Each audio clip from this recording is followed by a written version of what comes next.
this is an iHeart podcast. Guaranteed human. Body Bags with Joseph Scott Moore.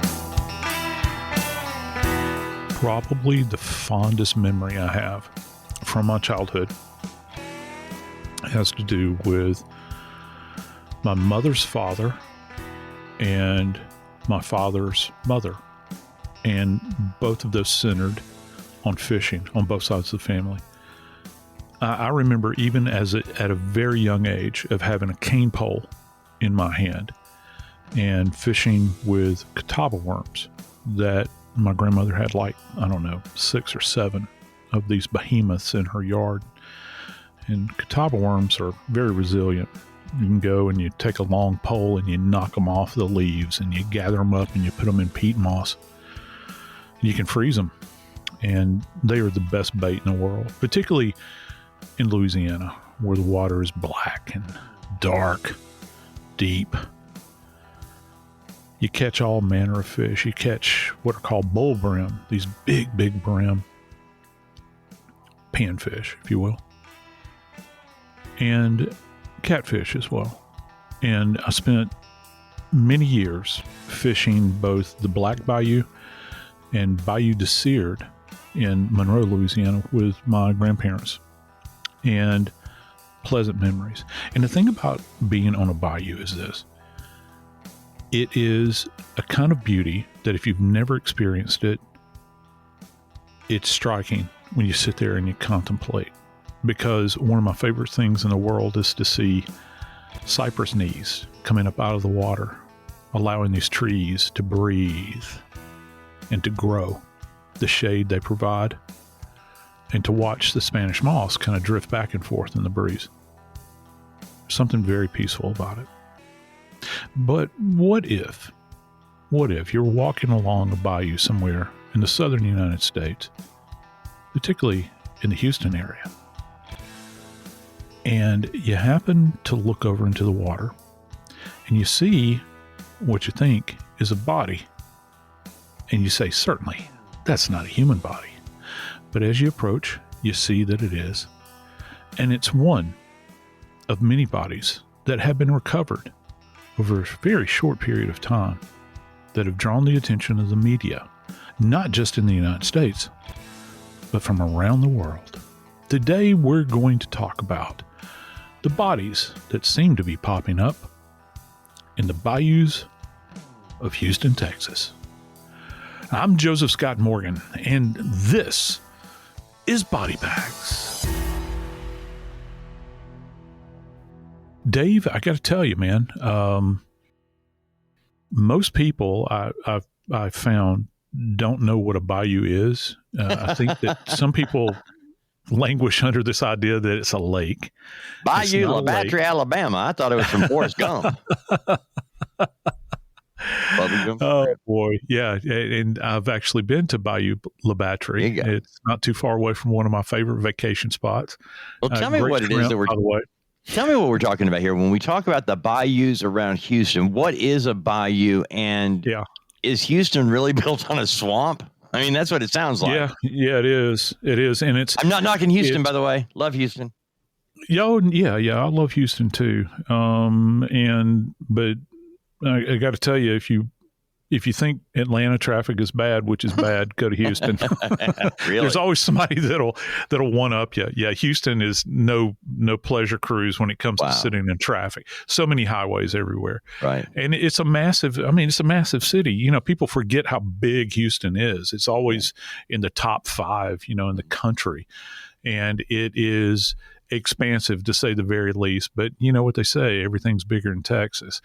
And so Houston, which essentially sits back a few miles from the Gulf of Mexico, sits in what would be reclaimed land, I guess, if you want to frame it that way. It's marshy, swampy, and it's not at all dissimilar from the area that I grew up in Louisiana, and those points south. We've got bayous literally in Louisiana, and of course in our state here in Alabama. We have bayous here. You got to go down to the coast, essentially, to get close to them. And throughout Mississippi, you have bayous. So, yeah, they're all over the southern United States, and they're very unique. I think the beauty of them is all of the wildlife that live in them. It's just it's a world in and of itself. Very peaceful, by the way, because you don't really detect that the water is moving, but it actually is. There's actually a current that flows through a bayou, and a bayou is kind of it's just sitting there, man. Like it's just sitting there like it's a not, turtle. Though. It's not sitting there. I'm not saying it's like being, in the Colorado River or something where you're going to get swept away by a huge current, but there is a current there, and most of the time, when you see, like, most of the bayous in America are kind of concentrated around the Mississippi Delta. Okay, so there are these kind of little offshoots, of these waterways that come off. And of course, everything eventually flows, toward or down to the Gulf of Mexico. And it's not too much different, over in Houston. Everything's flowing. So one of the problems that you have as a medical legal death investigator, Dave, is when you find a body that is actually afloat in water, one of the biggest questions that you ask is there a boat ramp nearby? Where could, and here's a term that we use, this is an industry term if you want to say, where did they make entry? How did the body get into the water? Is there a bridge that they could have fallen off of? Is there a boat ramp where they could have been deposited from? And also, if you suspect that it's a homicide, is there a boat launch where somebody could have launched a boat, gotten into the water, and taken the body and deposited it there? Another consideration is that if you have malevolent intent, if you will, to do something with a victim, say someone that's already dead, one of the things you begin to think about, Dave, is disposal. And you got to admit, I'd argue that probably the apex predator in the United States swims in these waters, and that's the alligator. Mm-hmm. And so they're like garbage cans. They eat anything they can, particularly bodies that are advanced in a state of decomposition, because they don't chew real well. They bite, tear, and swallow. And so that's why if you shut their jaw, you can keep it shut with duct tape, right? Because yeah, you've seen people do that, and people holding the jaws together and that sort of thing. I thought it was don't have a great chewing. No, they don't have they've got a great tearing motion. Right. But most of the time with alligators in particular, you'll see, and I think I've talked about this before, they create, for lack of a better term, their own kind of meat locker under the banks of bayous, streams, rivers, that sort of thing. They swish it out with their tail, and they can go beneath and deposit prey under there and let, how can I phrase this? Let the meat tenderize, okay? And then they'll go back and they'll eat it. I had a buddy of mine, I know I've said this before, that fell through, as he was bank fishing, fell through one of these meat lockers that an alligator had established there, and there were deer carcasses in there, like little baby deer, like fawns. Wow. Yeah. It's quite terrifying. And he's like a manly man, not like me. Right. I mean, he's like a real, manly man, and you could see the terror in his eyes. That'd do it. All right. Now let's get down to the nitty gritty here of what actually is happening. We've got a story that is coming out of Houston that is making headlines. And for those in the industry, the headline, it means so much. And if you can put a number, double-digit number, and the term serial killer in the same headline, you're going to get views. And I was looking through this because a couple of days ago, Joe, there was a story. It said 16 bodies found in U.S. state as police address serial killer theories. Retired detective gives warning after serial killer fears grow in U.S. 53 bodies have been found in Houston. these are the types of things. And I've got 16, 19, 20, 24. Those are the numbers of bodies that have been pulled out of the bayous around Houston. Why is there such a difference in numbers? Because people don't do their accurate research. So here's the reality. If you actually go to the Harris County Institute of Forensic Sciences, doesn't that sound official? It does sound official. It is official. It's the Harris County Institute of Forensic Sciences, for crying out loud. In 2023, that sounds like the place where all of the forensic pathologists would hang out. I'm thinking they have a cigar club. They have trivia nights on Tuesday. Yeah. 2023, there were 9 bodies pulled out of the bayous around Houston, Texas. In 2024, 20 bodies were pulled. So far in 2025, 24. Now, that is an incremental increase from last year to this year, but it's a sizable increase from the 9 in 2023. Those numbers are worth looking at. That's where the 53 bodies comes from.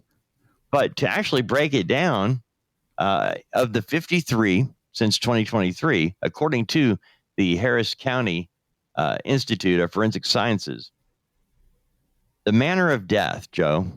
Yep. 15, accident.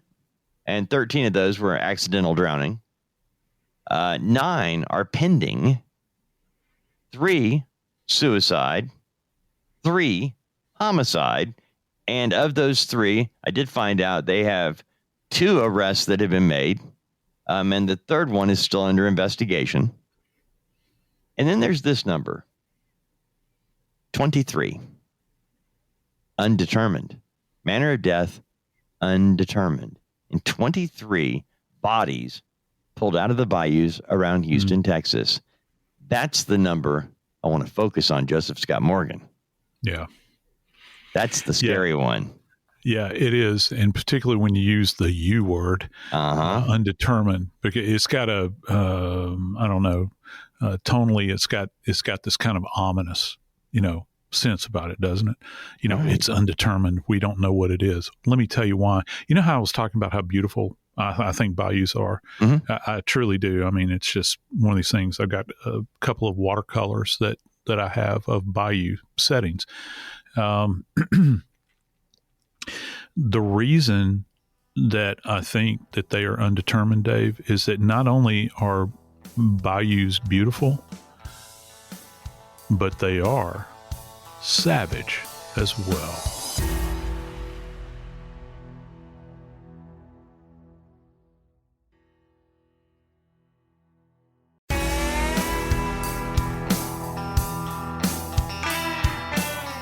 Dave, these environments, I don't know that people fully appreciate how dynamic they are and how difficult it is to survive in a bayou. That's why, the Cajuns are so renowned, because they were dumped out there after the British ran them out of Canada, and they settled in southwestern Louisiana, and they've turned it into, a grand place to live. But that comes through hardship, and you have to make your way in that environment, or the environment will consume you, and it'll consume you if you allow it to. And of course, Cajun culture, they've leaned into it, and boy, what a grand place to visit. If you ever get a chance to go to southwestern Louisiana and listen to that beautiful music, and of course the food. Oh my Lord, the food! I love how hooked you are on that place, Joe. If you don't have a place in your life that you talk about the way Joe talks about Louisiana, go find it. Yeah. You haven't lived life until you have that attachment. I'm serious, Joe. When you talk about it, I don't know. I'm really hoping that Louisiana Bureau of Tourism will hook us up with a sponsorship here, and we're going to be doing live broadcast on Bayou Teche. How's that sound? So we'll go down there and do that. But yeah, I'll be back in the studio. You'll be on remote. I'll do it, brother. But the thing about it is in these environments, they are very harsh. I talked about the animal life relative to alligators. It's not just that. It's the fact that the bayou, much like swamps, it consumes everything around it. You're going to become fodder at some point in time, and how much more so the dead, right? So when we have these undetermined deaths like they're talking about in Houston. What was that number again, brother, that you 23. mentioned? It was 23. 23 undetermined of the 53 bodies in the last 3 years. You look at that, and the environment that a decedent is found in, where the body is actually deposited in that area. When I say deposited, that's not sinister. It just means that it's the location the body wound up in, and it can be deposited by another person if it's a homicide, I suppose. And I've got a story I want to talk about that in just a second. But it can also mean that the person may have just fallen over dead. They drowned, fell off a bridge. They may have had a heart attack while sitting on the side of the bank, cane pole fishing. Who knows, But the thing about it is the body changes so rapidly in that environment. It is not surprising on any level whatsoever that they wouldn't have a causal effect here. Or let me rephrase that. They don't necessarily have a cause that's apparent. And one of the things that you're going to be looking for, as we've talked about on body bags, through our lessons, we're looking for hemorrhage, right? Mm-hmm. Well, if you don't have any soft tissue left, or the soft tissue you have is so compromised, you're not going to be able to appreciate things like marks on the neck and maybe some types of other trauma. You're going to be looking, say, for instance, for a defect in the skull, like a gunshot wound. Okay. Mm-hmm. Well, if you're absent that, you can exclude that, but then you're scratching your head and you're thinking, well, what else could it be? Well, if the body is also so decomposed or degraded at that point in time, guess what other problem you run into? You can't do an effective tox panel. And it would not surprise me in the least bit if, a certain percentage of these deaths, the 23 that you mentioned that they say that are undetermined, mm-hmm. might very well remain undetermined, or you just can't come up with an answer for the immediate cause of death. And of course, the manner of death, undetermined, is just an overall classification. But you're still not getting to the heart of the matter relative to what brought about the death. What was the mechanism that brought this person to their end? And in that spirit, you don't want to commit to something, I think, scientifically and not be able to back it up with data. And right now, I submit to you, Brother Dave, that there is no data at this point in time. There are certain things where maybe, just maybe, they are absent something that's viable that they can actually, use to make an assessment mm-hmm. with. Because many times bodies in water like this, Dave, and particularly around marine life, will disarticulate. Right. You might be missing pieces. If you're thinking of a death investigation as a big puzzle, and I think that's a great analogy, you have to have all the pieces to make it come together. And sometimes body particulates, and you're not going to have everything there to examine. All right. So we've got, again, 23 bodies pulled from the bayous in the last 3 years that we do not have a manner of death that they've settled on. But there are some things that, as we all, I think, can understand, those of you listening to podcasts like Body Bags with Joseph Scott Morgan and some of the other crime podcasts and other shows that you and I are both on, there are a lot of people paying attention to a lot of different crimes, and they kind of focus in on certain aspects of crime and run with it. And when we've got 23 bodies over 3 years, undetermined how the manner of death, that's got people thinking. And that thought process goes immediately to serial killer. I found it fascinating when we were doing, not fascinating, that sounds disrespectful. No. It is, it's fascinating for our purposes. No, right. You go right ahead. You use that word. That's fine. Well, that's okay. When we were talking about Ed Gein, you and I both were like, he is lumped together or labeled as a serial killer, but in reality, I don't think he was. I think you're dead on right that he was a grave robber and he was a necrophile. Man. Yeah. I mean, to the worst order, but that's different than a serial killer. He's not like Ted Bundy. And when I look at what's happening here in the bayous, I'm curious because I'm noticing that we've got male and female. Yep. Ages from 20 to the 60s. We don't have any kind of pattern. Like if we had 10 college age males, found with certain things, clothing, whatever, just something, one thing common other than age, I would say maybe there's something to really look at here. And I'm not saying that it shouldn't be studied, but Joe, what are we really seeing when we look at this whole picture? Is there any kind of common thread? Well, I don't know. I mean, you can't look at this name that comes to mind, John Wayne Gacy. You mentioned males. Yeah. You can't crawl space. Yeah. You go down there and you've got these males of a certain age that are all found in there. We're looking for patterns, right? Right. And that's what you always have to, you always have to look for. Do you have a perpetrator that's out there that is, you even look at like the Green River Killer. Oh, yeah. And there's a pattern. Yeah, absolutely. And you begin to think of Ted Bundy. I hate saying his name. He gets said all the time. We've got to come up with a new example. We have so many. How sick is that? Yeah. Oh, I know. It really is. And you begin to look for these patterns, and certain patterns that that many of our listeners I know and friends are fully aware of.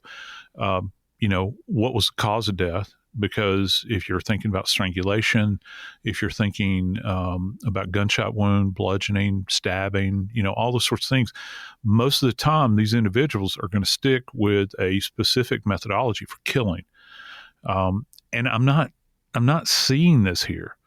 You're talking about a city here. Well, let's just say Harris County, Texas.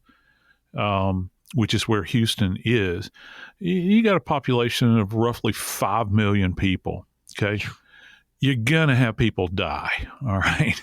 Mm-hmm. And then you've got hundreds and hundreds of miles of shoreline in this area. Remember, you're talking about a city that is built on the surface, it's built on this kind of marshy environment. You've got bayous that run everywhere. Bayou, by the way, is a slow moving body of water. They can have tributaries that come off of streams, creeks, rivers, and they can be feeders to other locations. And there is a current, that flows through them.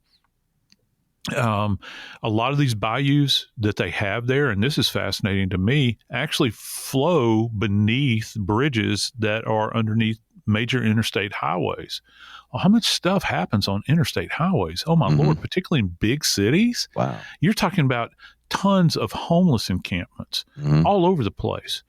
And I got to tell you the story. I was actually just talking to my graduate assistant about this. She was saying, Professor Morgan, what are y'all going to talk about today?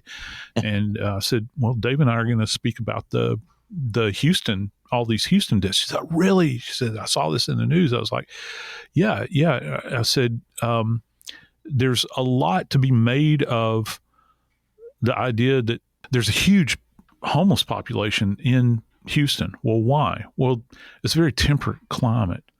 I got to tell you, if I'm going to be homeless, I don't want to be homeless like in Detroit or Chicago or any place like that in the wintertime. Now it's miserable down in Houston during summertime, but, you're not fighting off frostbite down there. So it attracts a lot of homeless, or as they say now, the unhoused population. So you've got these people that will inhabit these areas, particularly under overpasses. And Dave, I got to tell you the story real quick. I was just telling my grad assistant about this. Did you know I worked a case one time at a homeless encampment that is, and you've actually driven over this homeless encampment. It's under I-85 in Atlanta. As soon as 75 and 85 split, it goes off to the northeast, like you're heading to Greenville, South Carolina. Dave, I got called out on a death there one time where there were, and I talked to the cops that work this area because I was amazed. It was like when I walked into, I felt like Dorothy in Wizard of Oz when they open the doors to Oz and she walks in and it's all marvelous and everything. It's just the opposite. Right. I got called out to this overpass or the beneath the overpass. Dave, there was a population of close to 400 people. Wow. Living under this bridge out there in this specific area where we, as far as the eye could see, there was nothing but homeless pallets laid out, tents, sleeping bags, all these sorts of things. And in this particular case that I got called out on, just to give you an idea of the flavor of life in this in this dwelling, there was a lady that was decomposing beneath the bridge there. There were 2 pallets that were laid immediately adjacent to her. She'd been dead for 6 months, and the guys that were living next to her had not left. They laid there where her body decomposed. Oh, come on. Yeah. Got to talk to one of them. One of them was off doing something else while we were doing the investigation. But, we're in that cramped space. And I'll never forget, I had to stoop over to go in there, and I had to stay stooped over for a protracted period of time. And you look and you take the measure of it, and it's really hard to take the measure of it because you're sitting here saying, I can't believe what I'm seeing. It's so vast. It just goes on forever. Well, Atlanta is temperate. It's not as comfortable in the wintertime as Houston is, though. And so that population down there is even larger. Right. Well, you've got homeless encampments that are around bodies of water, the bayous, maybe underneath overpasses, which you'll get a lot of those. It's not surprising that you might find people that have died and have either gone into the water on their own or have been cast off. You say, well, why would somebody cast off the body? Well, I'm here to answer that question for you. If you're involved in illegal behavior and you, along with your compatriots that you're indwelling with, are also in the same lifestyle, the last thing you want to draw attention to is a dead body among you. And so I've had bodies that have been taken out of like drug houses and wrapped in carpets, wrapped in blankets, dumped like a mile away from where their point of origin was, and it's not that the people did anything nefarious. They just don't want a dead body around them, because if they find a dead body around them, you run the risk of having the cops investigating what you're doing. And so it's like guilt by association in their minds, so they'll cast a body off. Wow. That actually makes sense though, Joe, because going back to the story about Atlanta, where you've got a decomposing woman for 6 months and people are still right there, because what are their options? If we call attention to this, we could all be in trouble here, even though we might not have done anything to cause her death. So talking about the homeless encampment, and that leads me to the next part of this, which is, again, of the people's bodies that are the manner of death is undetermined, being at 23 over the last 3 years.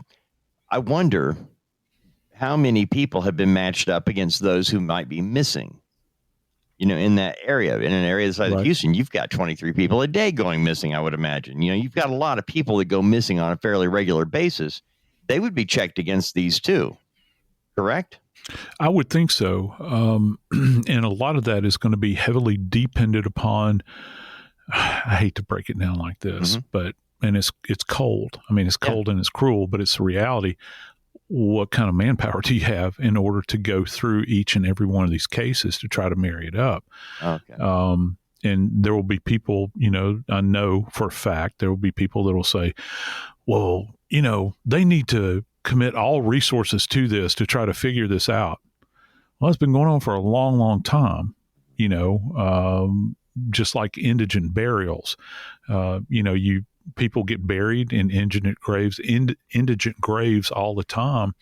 And, no one ever really thinks about it at all. Well, there are people that are dying day in and day out, and you never have the cause of death. Sometimes you don't know who they are.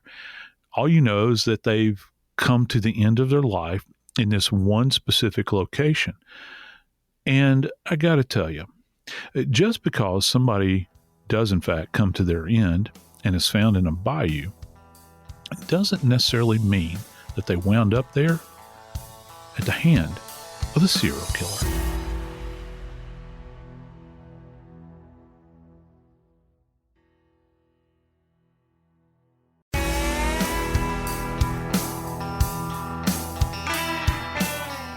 Dave, a few years ago, I went to Texas with Kim Sue in tow, and went to CrimeCon. And CrimeCon was being held in Austin. Never been to Austin, and had a grand time, absolute grand time. Favorite restaurant, Terry Black's Barbecue. Unbelievable. Oh, yeah? You get a chance. Oh my God. Yeah. All right. I got beef ribs there. They look like, you remember the opening scene from Flintstones where the car turns over? That's what the ribs look like. Brontosaurus burger. Yeah. Yeah. Oh my Lord. Terry Black's just incredible. I mean, absolutely incredible. But something I don't like about Austin is the Lady Bird Lake deaths. And how many times have we heard about this? They tried to stir the pot over this for so long, where they're saying that there is an active serial killer in Austin, Texas. And isn't it funny? It kind of ebbs and flows, doesn't it? We were hearing about that in the news all the time, and all of a sudden it kind of fell off the map now, didn't it? And this goes back to your earlier comment. I love that you said this. Yeah, going from them clicks, baby. Trying to get those clicks, any way that you possibly can.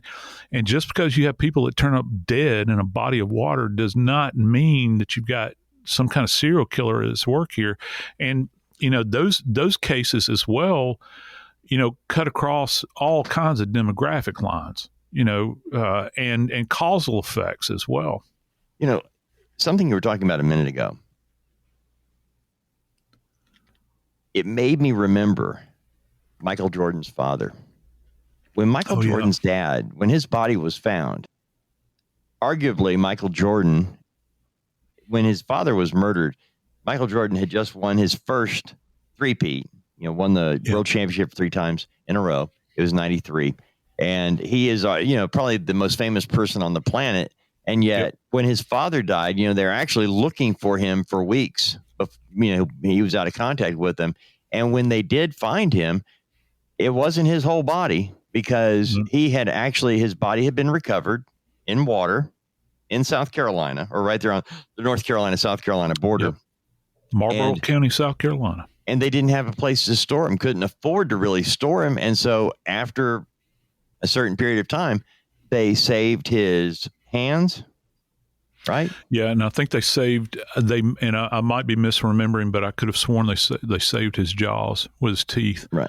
If I'm not mistaken, or they might not. I know that they did a very thorough dental examination on him. Yeah. And then they cremated the remains. Right. And the reason I'm pointing this out is because sometimes it sounds like we're being cold or cruel about people who are homeless or less fortunate financially. You're talking about a man who was unidentified, but his son was the most famous guy on the planet and very wealthy. And it didn't matter. I mean, they didn't have a place to store Mr. Jordan's body. So they did what they had to do. They documented it so they could prove who he was when they actually were able to get and so as we look at this, I approach it from that angle, that talk about a real colorblind society here. Not seeing any green, black, red. It doesn't matter. It's a human being whose body is just turned up in the bayou.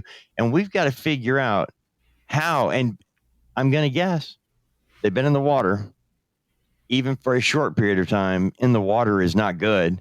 And I can't imagine these are fresh. I imagine them being in there for a while before they are recovered. The conditions can't be good. And death investigation is. Here's the thing about it is that many people always took exception, and I've had to check myself. Okay, so I can be chief among sinners here, where you go out to a scene or you're in the autopsy room and you say, well, I've seen this before. You have to be very careful of using that phraseology, and here's why: because no two deaths are the same. The dynamics, you might have something that closer resembles, and you've learned lessons from that event and how to work the case and that sort of thing. No two deaths are the same. There's going to be some little nuance in there that's going to separate it from the other. Now, is it your job to find that nuance every single time? Well, no, not necessarily, because we're not doing a comparison and contrast seminar here. We're doing a death investigation. But there are certain things that you're going to look for to either include or exclude the scientific information. And I think that that's going to be very important here in these cases.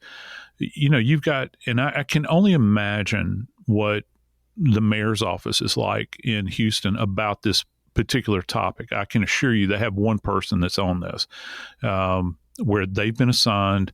It's going to be some press person where they're going to be talking about being consistent with our statements every single time, because this thing has created such a, I'm not going to say firestorm, but let's face it, it's been cycling through the news now for a couple of weeks, and they're going to have, people on task here. So it's going to be involved, not just the press office with the mayor's office, but also, more importantly, law enforcement. Whether it's Harris County law enforcement or it's City of Houston law enforcement. Dave, you've got, and can I just throw this at you real quick, because this was fascinating to me. There is one bayou in particular that has come up in statements about these bodies that have been recovered, and I think this goes back to let's see. Yeah. So we've got 22 bodies that this total has risen to in 2025.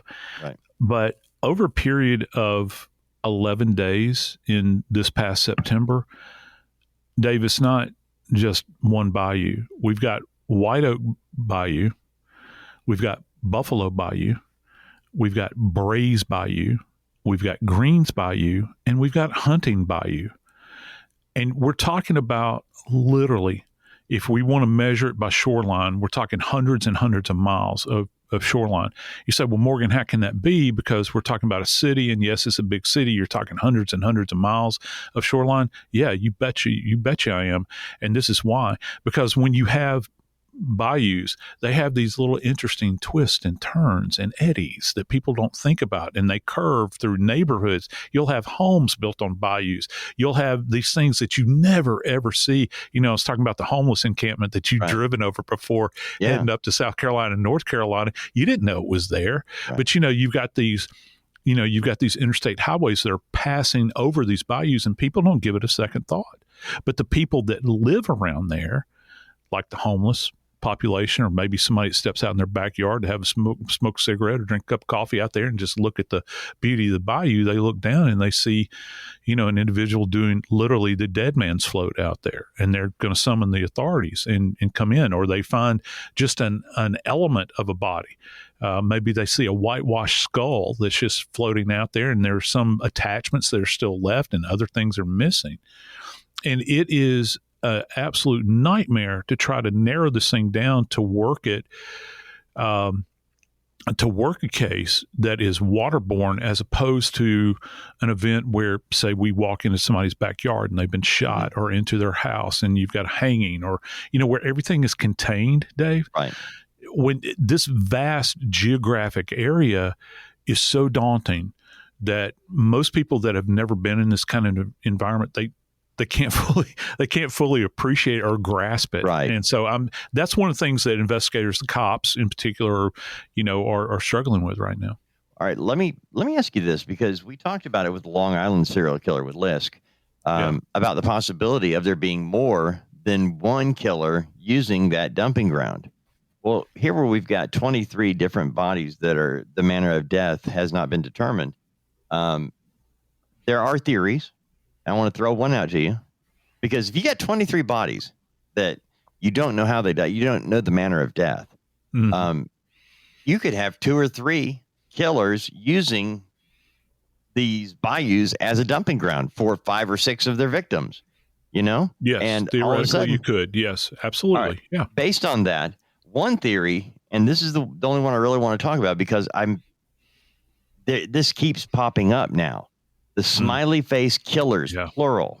This is a theory, and it's controversial, but it's still a theory, and people are throwing it out there, that it's a group of serial killers responsible for the deaths of dozens of college-age men across the country, and primarily in the Midwest, but still, even like in Alabama a couple of years ago, college-age guy after a football game out drinking goes missing and is found in the river a couple days later. Yeah. And they still haven't solved that one, I don't think. And so that's one of those, could have been the smiley face killers. Like, these are disorganized groups of men, that are gathering together to kill people, and kind of like like Fight Club or something. Instead of a Fight Club, it's the smiley face club, where they're finding people of a certain, type and killing them and putting their bodies in water. That's a theory, Joe, and it's getting some traction because of all the crime-related programs that are out there, because anybody with a computer and a connection to the internet can create something and put it out there. You don't know what's real and what isn't. Okay. Here's my response to that. Is it incumbent upon the police and the investigators, the forensic scientists, to disprove that theory? Or should it be taken into consideration at all? But should they be spending time looking for that pattern? Okay, well, yeah, but I'd have to look at the intellectual underpinning of this, the scientific underpinning, right. More specifically. How are you arriving at this conclusion? I'm not saying you, my friend. I know. I'm saying the universal you, this kind of nebulous environment that's out there, that creates, these questions. What conclusions are you arriving at that draw you to this idea that you've got a group, a network, if you will, of killers that are coalescing around this one area, and then not just this one area, but they've apparently networked because they're involved in other geographic locations around the country. Right. Now, is that possible? Yeah, I guess it is. Is it probable? I'd say probably not. I don't know. Do they have meetings?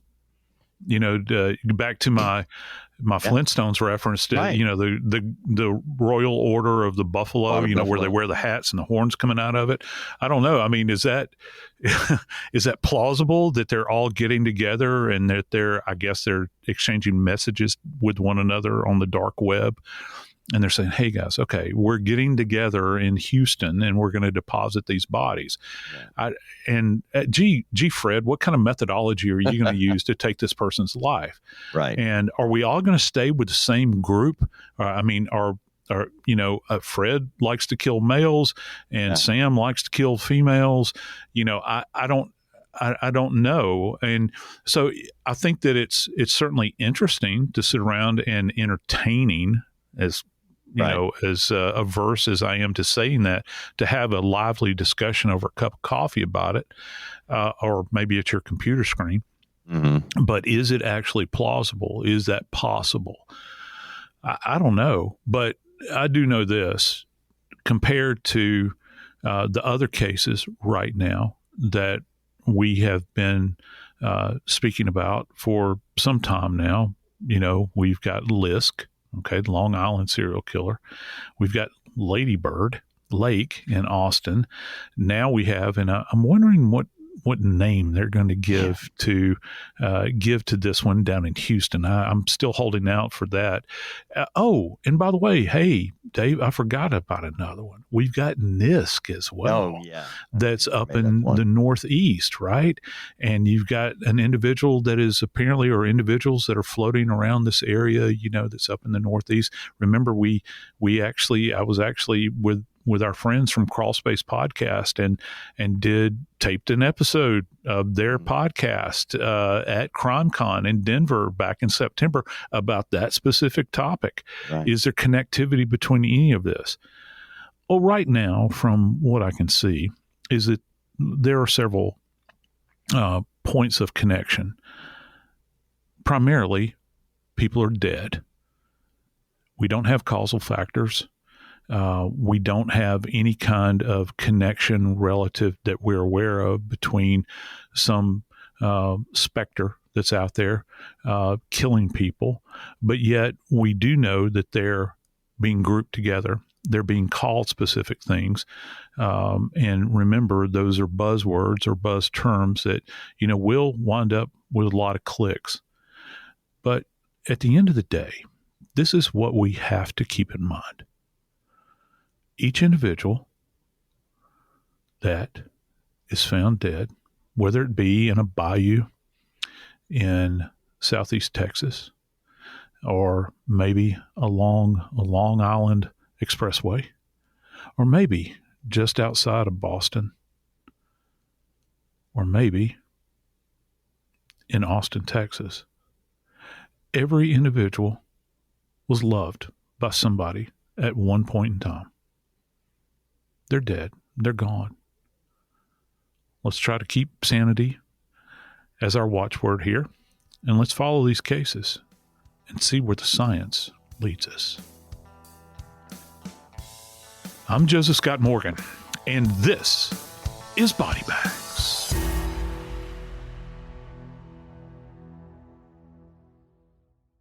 This is an iHeart podcast.